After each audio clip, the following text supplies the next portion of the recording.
Welcome to Local Matters, Mountain Express's news podcast, which we do as often as possible to keep up with the news that's happening. Round the clock now, no rest for the wicked. Round the clock. This is news editor Margaret Williams, and I'm joined by senior staff reporter David Forbes, who was at the City Council meeting last night, October 25th, for which there were a few interesting items that occurred, and top of the list for hot topics was Occupy Asheville. Actually, I'd say Occupy Asheville dominated the meeting. That was the biggest. They had a lot of people there. Yeah, had a lot of people there. The council chambers were packed. There were people in an overflow room.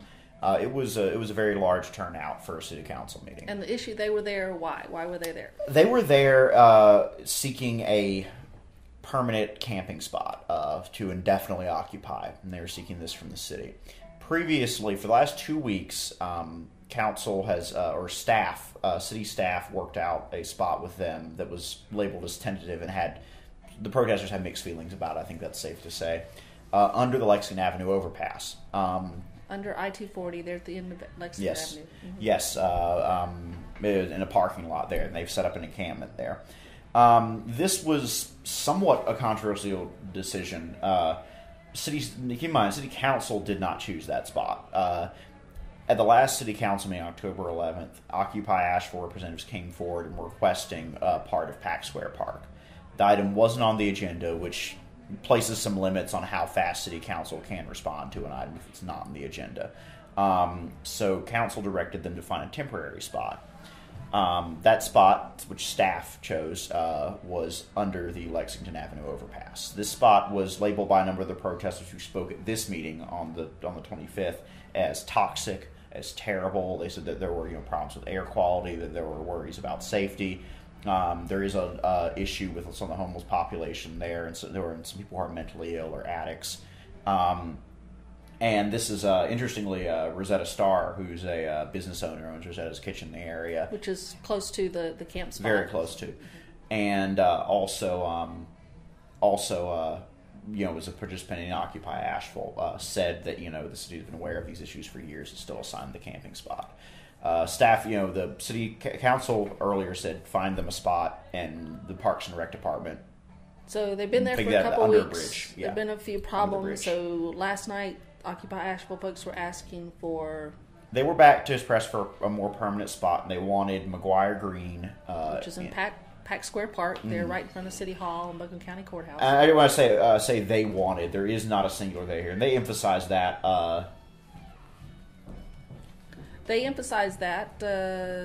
There's not a single leader. That was something that Councilmember Gordon Smith also brought up? Yes, there is not a single leader for this movement. There are, it is, and they referred to it, and they kind of touted that, a number of them touted that as we the people assemble. That was kind of their talking point to some degree.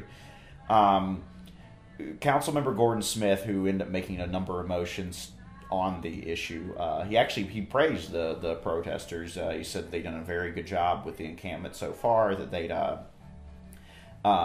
had dealt with a number of issues there, that their dealings with the city have been fairly peaceable, and he praised their goals. He said they thought they had a possibility to do some real lasting social change, regardless of whether council gave them sanction for a spot or not. However, he did say that it was difficult for a leaderless movement to deal with the city because, as he said, who do we talk to? Who's a representative? Who do we hold accountable if something goes wrong? And that's the difference between kind of traditional organizations and this, kind of leaderless organization. And that because of that, he said he talked to 20 people. We've been down to the encampment, and there were differing views on how to proceed forward, on what kind they needed and what their attitudes towards city government should be. So in the end, he ended up making a motion to end the camping down at Lexington, and that passed 6-1 with Cecil Bothwell voting against it. And what concerns did Cecil bring up? Cecil wanted him to get a camping spot in the park. He made a motion to that effect, but got no second on it. There was also a motion to waive fees that Smith made, and that was passed 4-3. Right, that was a split vote, but it passed. There was opposition in that from a number of members, especially Mayor Terry Bellamy, who kind of had some very critical words for the protesters, saying that by the city having to deal with them, and the protesters heard that they were just asserting their constitutional right, which is that they're taxpayers too. But Bellamy said that by the city having to deal with them, that they were they were taking money from the working class and the middle class of Asheville, and that they should have to pay these fees. But her argument didn't win the day in that the waiver for the fees that they'd already incurred had passed 4-3. So now what happens now? Well, that's actually a matter of some debate. After that vote, members of Occupy Asheville, about 60 of them gathered on the steps of City Hall. They were chanting, "This is what democracy looks like." They were chanting, "Cops should get a raise." There were about 22 APD officers out there watching them while council continued their meeting. And so, they had a demonstration, and at 10 p.m. that night, 8 members of Occupy Asheville didn't move from the park and got arrested for trespassing.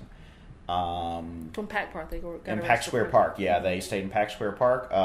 They've issued a statement today, taking a bit of a harsher tone with City Council, and than before.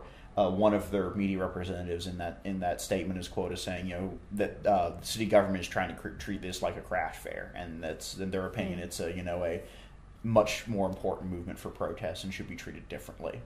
So. Well, okay. Thank you, David, for keeping us up to date on that. We'll keep up with what's happening with that issue as it develops. And for more about the City Council meeting, stay tuned for our report in print next week for November 2nd. Indeed. Thank you, David, and that's it for Local Matters.